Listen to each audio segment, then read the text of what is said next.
ఆంధ్రప్రదేశ్ ఏర్పడి సుమారుగా 12 సంవత్సరాలు దాటిపోతుంది. దురదృష్టం ఏంటంటే ఈ 12 సంవత్సరాల్లో కనీసమైనటువంటి రాజధానిని ఏర్పాటు చేసుకోలేకపోవటం చాలా దురదృష్టకరమైనటువంటి పరిస్థితి. దీనికి ప్రధానమైనటువంటి కారణం రాష్ట్రం విడిపోయినప్పుడు తొలిగా ముఖ్యమంత్రి పదవిని అధిరోహించినటువంటి నారా చంద్రబాబు నాయుడు గారు. రాష్ట్రం విడిపోతే రాజధాని కట్టుకోవడానికి అసెంబ్లీ, సెక్రటేరియట్, హైకోర్టు నిర్మాణానికి కేంద్ర ప్రభుత్వం నిధులు కూడా ఇచ్చింది. కానీ చంద్రబాబు నాయుడు గారు అతి తెలివనాలో, స్వార్థమనాలో, అవినీతి అనాలో తెలియదు, కానీ ఆయన ఈ మూడు కట్టుకోకుండా ఒక పెద్ద రాజధాని నగరాన్ని నిర్మిస్తాను అని ముందుకొచ్చాడు. కానీ తన టైంలో నిర్మించలేకపోయాడు, అన్నీ తాత్కాలికం చేసుకున్నాడు. ఆ తర్వాత మేము 3 రాజధానులు అంటే ఏం తిప్పలు పడ్డారో, ఏం చేశారో అది కాకోకుండా వ్యవస్థలన్నింటినీ మేనేజ్ చేసి ఒక్క అడుగు కూడా ముందుకు వేయనివ్వలేదు. మళ్ళా ప్రభుత్వం వచ్చిన తర్వాత చంద్రబాబు నాయుడు గారు మళ్ళా అమరావతి గురించి మాట్లాడుతూ ఉన్నాడు. ఇక్కడ నేను ప్రధానంగా చెప్పాలనుకుంటున్న అంశం ఏమిటంటే, అమరావతి అనేది అంతులేని కథ. అది అయ్యేది కాదు, పెట్టేది కాదు. చాలామంది అంటారే ఈ జీవితంలో కాదని. ఈ జీవితంలోనే కాదు, 100 జీవితాల్లో కూడా పూర్తి కానటువంటి ప్రాజెక్ట్ అది. ఎందుకు చంద్రబాబు నాయుడు గారు దాన్ని పెట్టారు అంటే, కేవలం అవినీతి చేయడానికి, కాంట్రాక్టర్లకు డబ్బులు కూడబెట్టడానికి, తన మనుషులను దోచుకోవడానికి, కమిషన్లు తీసుకోవడానికి మాత్రమే అమరావతిని సృష్టించాలని ప్రయత్నం చేస్తున్నారు తప్ప రాష్ట్ర ప్రజల కోసం ఒక మంచి రాజధానిని నిర్మించాలనేటువంటి సంకల్పమే లేదు నారా చంద్రబాబు నాయుడు గారికి. దోచుకోవటమే, అన్నిటి కాడికి దోచుకోవటం. సంపద సృష్టిస్తాం అంటున్నాడు కదా, సంపద సృష్టిస్తున్నారు. ఎవరికి సృష్టిస్తున్నారు? తన తాబేదారులకు సంపద సృష్టించడానికి ఏర్పాటు చేసినటువంటిదే రాజధాని నిర్మాణం అమరావతి. అంత అవినీతిమయమైపోయినటువంటి అమరావతి. ఒక మాటలో మీకు చెప్తాను, అమరావతిలో ఇప్పుడు మీరు చూశారు, బెంగళూరు, హైదరాబాద్ లాంటి మంచి సిటీస్లో ఏదైనా ఒక నిర్మాణం చేపట్టాలంటే మ్యాక్సిమం 4,500 రూపాయలు ఖర్చు అవుతుంది. ఇది ఇంతకుముందు జగన్మోహన్ రెడ్డి గారు కూడా చాలా స్పష్టంగా చెప్పారు. అంతేకాదు, పోనీ మన తాడేపల్లి, మన గుంటూరు ఇక్కడ అనుకుంటే ఒక 2,500 స్క్వేర్ ఫీట్కి. లేదు 5 స్టార్ లెక్కన వేసుకుందాం అనుకో, ప్రభుత్వాలు ఎలా కడతాయో, కాంట్రాక్టర్లు ఎలా కడతారో మాకందరికీ తెలుసు. వేసుకున్నాం అనుకోండి, మ్యాక్సిమం 3,500. ఇక్కడ విజయవాడ, గుంటూరు, తాడేపల్లి ప్రాంతాల్లో. ఏందబ్బా మరి నాకు అర్థం కాలేదు. బెంగళూరులోను, హైదరాబాదులో కన్నా, చెన్నైలో కన్నా అమరావతిలో 14,000, నాకు తెలిసి భారతదేశంలో ఎక్కడ స్క్వేర్ ఫీట్ ఇంత పడదు. 14,000 నుంచి 16,000 రూపాయలు వెచ్చించి నిర్మాణం చేపడుతున్నారంటే ఏమనాలి దీన్ని? దోపిడీ కదా. అనేక సందర్భాల్లో మేము చెప్తున్నాం, దీనికి చంద్రబాబు నాయుడు గారు కానీ, తెలుగుదేశం పార్టీ కానీ, ప్రభుత్వం వైపు నుంచి కానీ లాజికల్గా సమాధానం చెప్పగలిగారా అని నేను అడుగుతా ఉన్నా. అంటే దాని అర్థం ఏంటి? మేము దోచుకుంటాం, మీరు చూస్తూ ఉండండి అని. ఏమిటి దోచుకునేది నాకు అర్థం కాలేదు. 2 లక్షల కోట్ల రూపాయలు రాజధాని నిర్మాణానికి కాదు సుమా, కేవలం ట్రంక్ ఇన్ఫ్రాస్ట్రక్చర్, ఫెసిలిటీస్ కోసం, డ్రైనేజ్, రోడ్స్, ఎలక్ట్రిసిటీ, నీరు, ఇంతవరకే. దీనికే 2 లక్షల కోట్ల రూపాయలు అవుతాయని అంచనా. 2 లక్షలు అవుతాయో, అది పూర్తి అయ్యేటప్పటికి 4 లక్షలు అవుతాయో, ఎంత అవుద్దో ఎవరో చెప్పలేరు. ఇంత భయంకరమైనటువంటి దోపిడీకి ఇవాళ చంద్రబాబు నాయుడు గారు అమరావతి పేరుతో తెరదీశారు. ఇప్పటికి 75,000 కోట్ల రూపాయలు ప్రాథమికమైనటువంటి వస్తువుల కోసం ఖర్చు పెట్టాలనుకున్నారు. సుమారుగా 45,000 కోట్ల రూపాయలు బ్యాంకు నుంచి అప్పు తీసుకొచ్చారు. నేను అడుగుతా ఉన్నా, ఆర్థికంగా దెబ్బతినిపోయినటువంటి రాష్ట్రం ఇది విడిపోయిన తర్వాత. ఆర్థికంగా చాలా క్రిటికల్గా ఉన్నటువంటి రాష్ట్రం. ఆర్థికంగా క్రిటికల్గా ఉన్న రాష్ట్రానికి లక్షల కోట్లు అప్పు తీసుకొచ్చి అమరావతి నిర్మించవలసిన అవసరం ఉందా అని అడుగుతా ఉన్నా. అందువల్లనే జగన్మోహన్ రెడ్డి గారు మావిగన్ అనే ప్రతిపాదన తీసుకొచ్చారు. మావిగన్ అనే ప్రతిపాదన తీసుకురాగానే పాపం చంద్రబాబు నాయుడు గారికి గుండెల్లో రాయబడింది. అది ప్రజల మధ్యకు దూసుకు వెళ్ళింది. మేధావులు కానీ ఆలోచన పరులు కానీ దిస్ ఈజ్ శభాష్ అనేటువంటి మాటకు వచ్చారు. అంటే చంద్రబాబు నాయుడు గారికి చూసుకొని డైవర్షన్ పాలిటిక్స్ బూతులు తిట్టడం మొదలెట్టారు. మావిగన్ మీద ఎంత ట్రోల్ చేయాలో అంత ట్రోల్ చేశారు 1-2 రోజులు. తర్వాత అర్థమైపోయింది ప్రజానీకానికి. నాకు తెలిసి ఈ కాంట్రాక్టర్లు చంద్రబాబు నాయుడు గారు కమిషన్ ఇచ్చేవాడు, దానిలో కాజేసేవాడు, కొంతమంది పత్రికాధిపతులు కూడా ఉన్నారు. వాళ్ళు అందరూ కలిసి మావిగన్ అంటే ఒక బూతు అనేటువంటి పద్ధతుల్లో ప్రచారం చేశారు. ఏమైందని అడుగుతా ఉంది. ఇవాళ రివర్స్ గేర్లో వచ్చేసింది. ఇట్లా పేలిస్తే వాళ్ళకే పేలింది. ఇవాళ వాళ్ళకే పేలి వాళ్ళే కులిపోయే పరిస్థితి ఏర్పడుతోంది. మావిగన్ అనేది ఒక అద్భుతమైనటువంటి ఆలోచన అనేటువంటి భావన ఇవాళ రాష్ట్రంలో అన్ని చోట్ల చర్చ జరుగుతూ ఉంది. చంద్రబాబు నాయుడు గారు చెప్తున్నారు కదా, 2050కి 35 లక్షల నుంచి 50 లక్షల వరకు అమరావతిలో నివసిస్తారంట.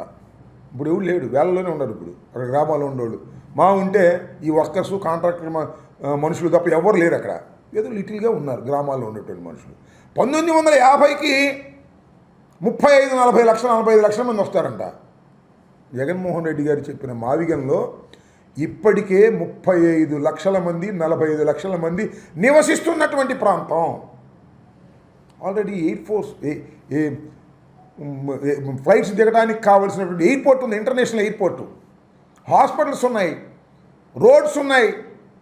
అన్నీ ఉన్నటువంటి మావిగన్ను వదిలేసి అన్నీ ఉన్న ఇస్తర్లో వడ్డించిన విస్తర్లో భోంచేయకోకుండా వేరే ఇస్తర్ పెట్టి ఇప్పుడు కొడతా ఇస్తారా, ఇప్పుడు వండుతా పప్పు, ఇప్పుడు వండుతా రైసు అనేటువంటి పద్ధతుల్లో ఇవాళ చంద్రబాబు నాయుడు గారు చేస్తున్నారు. అంటే కేవలం దోచుకోవాలనే ఉద్దేశం. నేను ఒకటి అడుగుతా ఉన్నా, చెప్పమంటున్నా. చంద్రబాబు నాయుడు గారు కానీ తెలుగుదేశం పార్టీలో ఉన్నటువంటి యోధులు కానీ అసలు 14,000 నుంచి 16,000 ఎందుకు అవుతుంది? మీరు కాజీ పెట్టి కదా ఇంత దోపిడీ చేస్తారా? బ్యాంకుల నుంచి అప్పు తీసుకొచ్చి మీ ప్రజలకి మీ మనుషులకి ఇలా దోచిపెట్టేటటువంటి కార్యక్రమం చేస్తున్నారంటే చర్చ జరుగుతుంది. మీరు ఎలా డైవర్ట్ చేయాలనుకున్నా సరే, ఎన్ని బూతులు తిట్టి డైవర్ట్ చేయాలనుకున్నా సరే చర్చ జరుగుతూనే ఉంది రాష్ట్ర వ్యాప్తంగా. మావిగన్ ఇస్ ద బెస్ట్ ప్రపోజల్ అనేటువంటి చర్చ. దాని నుంచి మీరు పక్కకు మరలించడానికి మీరు ఏ ప్రయత్నం చేసినా కూడా అది జరగనటువంటి విషయం అనే విషయాన్ని కూడా ఈ సందర్భంగా మీరు గుర్తుపెట్టుకోవాలని కూడా ఈ సందర్భంగా నేను చెప్పదలుచుకున్నాను. దీనికి ఇప్పటికైనా చంద్రబాబు నాయుడు గారు ఆయన తాబేదారులు సమాధానం చెప్పాలి, దోపిడీ లేదని నిరూపించాలి. చాలా క్లియర్గా అర్థమైపోతుంది ఎవరికైనా సరే. ఇంత భయంకరంగా దోచుకునేటటువంటి పరిస్థితికి వాళ్ళ రాష్ట్ర ప్రభుత్వం వారి తాబేదారులు దిగజారిపోయారు.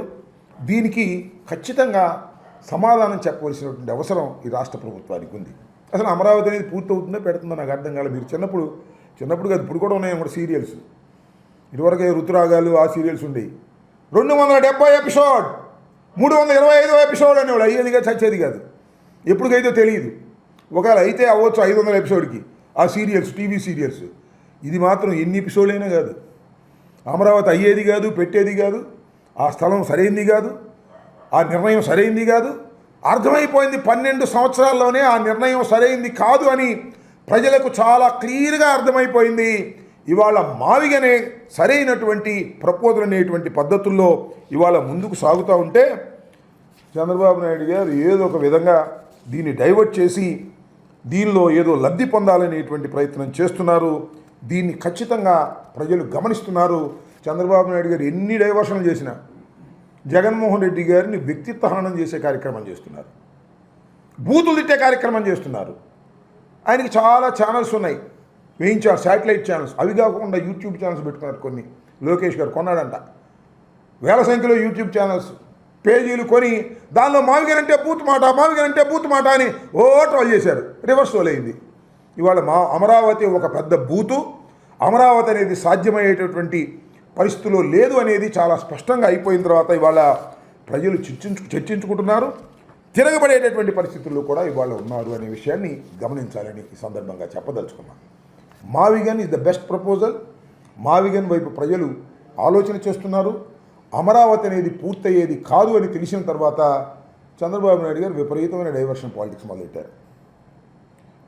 సోషల్ మీడియా యాక్టివిస్టులను అరెస్ట్ చేసే కార్యక్రమాలు, అంతేకాకుండా వైఎస్ఆర్ కాంగ్రెస్ పార్టీకి చెందినటువంటి మీడియాలో పనిచేసే వాళ్ళని, మీడియా అధిపతుల్లాగా వ్యవహరించేవారిని, అంటే మీడియా అధిపతులు కాదు, మీడియాలో పనిచేసినటువంటి వ్యక్తుల్ని కూడా అరెస్ట్ చేసేటువంటి కార్యక్రమం చేస్తున్నారు.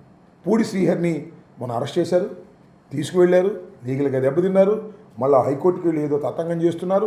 ఏదో ఒక విధంగా కక్ష సాధించి చర్చలో ఇదే ఉండాలి, ఇంకా మావిగన్ గురించి ఉండకూడదు అనేటువంటి తాపత్రయపడుతున్నప్పటికీ కూడా మళ్ళీ చర్చ మావిగన్ వైపు వెళ్తుంది. నేను ఈ సందర్భంగా ఇంకోటి కూడా చెప్పదలుచుకున్నా. కేవీఆర్ టీవీ చూశారుగా మొన్న, ఒక జర్నలిస్టు, ఆయనకు ఒక యూట్యూబ్ ఛానల్ ఉంది, దానిలో చాలా విషయాల గురించి మాట్లాడుతూ ఉంటాడు. మొన్న ఆంధ్ర పోలీసులు వెళ్ళారు, రాత్రిపూట ఇంట్లో ప్రవేశించి ఆ కేవీఆర్ వచ్చేంత మేము వెళ్ళమంటున్నారు. ఏం పోయేకలం వచ్చిందో నాకు అర్థం కాలేదు. పోలీసులు వెళ్ళి ఒక నోటీస్ ఇచ్చి రమ్మని చెప్పొచ్చు. దొంగలు కాదు, దోపిడీదారులు కాదు, ఈజ్ ఎ జర్నలిస్ట్. ఒక తప్పు చేశాడని మీరు భావిస్తే కేసు పెట్టారు. ఏం తప్పని నాకు అర్థం కాలేదు. రెడ్ బుక్ని ఎర్రి బుక్కు అన్నాడు. ఎఫ్ఐఆర్లు ఏం రాశారు? బూత్ రాశారు, ఎర్రి అని ఇంకా బూత్ రాశారు. రాసేసి ఎఫ్ఐఆర్ రిజిస్టర్ చేసి బొడరాలని ప్రయత్నం చేశారు. ఏం పోయేకాలం వచ్చింది నాకు అర్థం కాలేదు. అంటే జర్నలిస్టుల మీద, రాజకీయ నాయకుల మీద పోలీసుల్ని ఉపయోగించాలనేటువంటి పరిస్థితిలోకి ఇవాళ చంద్రబాబు నాయుడు గారు దిగజారిపోయారు. నేను చెప్తా ఉన్నా, పోలీసు వారికి కూడా చెప్తున్నాయా, మీరేదో అధికారులు చెప్పారని, మీ పై అధికారులు చెప్పారు, మీరు వెళ్తే ఇరుక్కుపోతారు.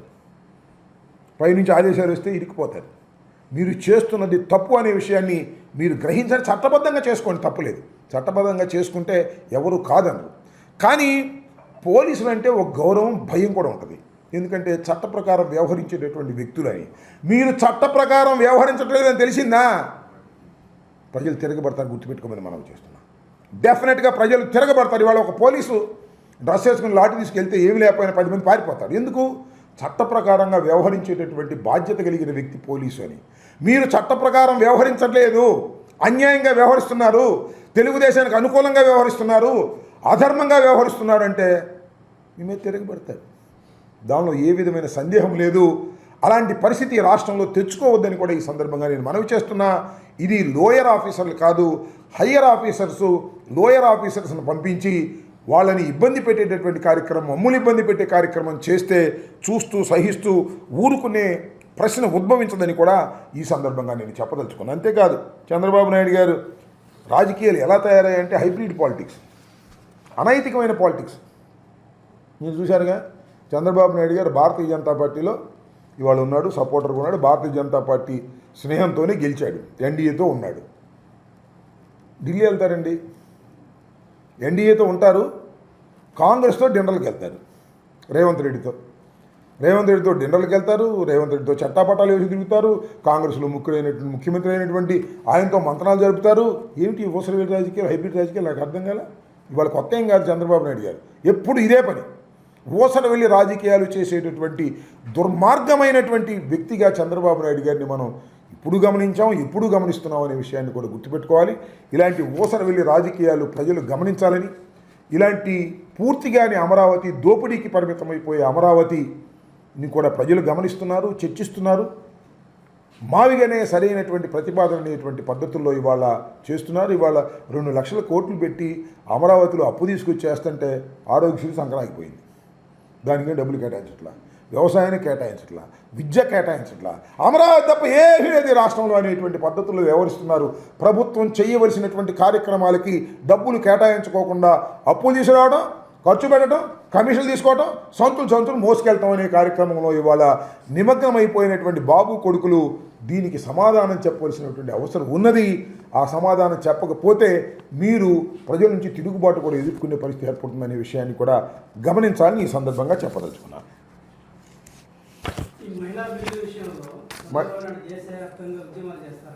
దేశవ్యాప్తంగా మహిళా బిల్లు మీద దేశవ్యాప్తంగా ఉద్యమం చేస్తాడు. ఈనాడు ఆంధ్రలో రాంచుకుంటాడు, రాసింగానే రేవంత్ రెడ్డితో వెళ్తాడు. అంటే మహిళా బిల్లుకు వ్యతిరేకంగా ఓటు వేశారని చెప్పబడిన కాంగ్రెస్ వారితో చక్కగా పెళ్ళేమో అక్కడ చేసుకుంటాడు, సంసారం ఎక్కడ చేస్తాడు, ఏం నాకు అర్థం కాదా. దీనికి సమాధానం చెప్పమనండి. మహిళా బిల్లు కోసం దేశవ్యాప్తంగా తిరుగుతాడు. ఈనాడులోను, ఆంధ్రజ్యోతిలోను, TV5లోను, ఈటీవీలోను, లేకపోతే ఏబిఎన్లోను అద్భుతంగా మెయిన్ హెడ్డింగ్స్ చెప్పుకుంటారు. తమిళనాడు వెళ్ళి కూడా ప్రచారం చేస్తాడు, ఎన్డీఏకి అని చెప్తాడు. ఇక్కడేమో వెళ్ళి ఈయనతో మాట్లాడతాడు, ఎవరు రేవంత్ రెడ్డి గారితో. రెడ్డి గారు చెప్తే మన రాయలసీమ ఎత్తిపోతల పథకాన్ని కూడా ఆపేస్తాడు. ఇది నేను చెప్పిన మాట కాదు, మేము ఆరోపిస్తున్న మాట కాదు. ఖచ్చితంగా రేవంత్ రెడ్డి గారే ఆన్ రికార్డ్ చెప్పాడు శాసనసభలో. నేను చెప్పబట్టానండి, రాయలసీమ ఎత్తిపోత పథకం ఆపేశాం, చంద్రబాబు నాయుడు గారితో చెప్పి ఆపించానని ఆయన మీసం మేలేశాడు. ఏం చేయాలి దీనికి నాకు అర్థం కాల. రేవంత్ రెడ్డి చెప్తేనేమో రాష్ట్రంలో పనికొచ్చేటటువంటి ప్రాజెక్టులను, నీటి ప్రాజెక్టులను ఆపేస్తాడు. మహిళా బిల్లు కోసమేమో ఓటేస్తాడు. మహిళా బిల్లుకు వ్యతిరేకంగా ఓటేసిన వాళ్ళతో రహస్యంగా ఏముంది, బహిరంగానే వెళ్ళి డిన్నర్లు చేస్తారు. ఏంటి బ్లాక్మెయిల్ పాలిటిక్స్ అని నాకు అర్థం కాల. దేశవ్యాప్తంగా తిరగడం ఎందుకు, రేవంత్ రెడ్డితో చెప్తే పోయేది కదా. దేశవ్యాప్తంగా తిరిగి మహిళా బిల్లుకి అనుకూలంగా నేను ప్రచారం చేస్తాను డప్పాలు కొడతాడు. మళ్ళీ ఏదన్నా డీల్ చెడితే మహిళా బిల్లుకు వ్యతిరేకంగా కూడా మాట్లాడతాడు. చంద్రబాబు నాయుడు గారు హైబ్రిడ్ పాలిటిక్స్, అదేవిధంగా ఊసరవెల్లి పాలిటిక్స్ ఆడటం అనేది కొత్త ఏమీ కాదు. మరింతగా ముదిరిపోయి వాళ్ళు ఆడుతున్నారనే విషయాన్ని రాష్ట్ర ప్రజానీకం, దేశ ప్రజానీకం తెలుసుకోవాల్సిన అవసరం ఉందని ఈ సందర్భంగా చెప్పదలుచుకున్నాను.